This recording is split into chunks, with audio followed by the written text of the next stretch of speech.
சட்டங்களுக்கு கையெழுத்திடுவது தனது பணியை செய்யாமல் இருக்கிறாங்க. அது மிக மிக கொடூரமான ஒண்ணு. ஏன்னா, இந்தியன் டெமோக்ரஸியோட அடிப்படையே will of the people is expressed through representatives. மக்கள் பிரதிநிதிகள் மூலமாக மக்கள் தங்கள் கருத்துக்களை பிரதிபலிக்கிறார்கள். அது அடிமட்டத்திலிருந்து வருது. பஞ்சாயத்து ராஜ் தொடக்கத்திலிருந்து வருது. ஆனா பஞ்சாயத்து ராஜ்ல சட்டம் எழுத முடியாது. உள்ளாட்சியில சட்டம் எழுத முடியாது. ஆனால் சட்டமன்றத்திலும், பாராளுமன்றத்திலும் சட்டம் எழுதலாம்.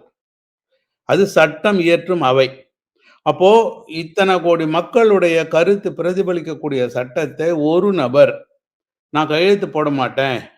கையெழுத்து இத்தனை தேதிக்குள்ள போடணும்னு ஒண்ணும் எனக்கு அரசியல் சாசனம் சொல்லல. நான் விரும்பினா போடலாம். நான் போடாமலும் இருக்கலாம்னு அமர்ந்து கொண்டிருந்தால், அது அந்த அரசமைப்பு சட்டத்தை மீறிய செயல் தானே. அப்போ அந்த அரசமைப்பு சட்டத்தின் கடமையையும், பொறுப்பையும் அவர்கள் செய்யவில்லை என்று தானே அர்த்தம்.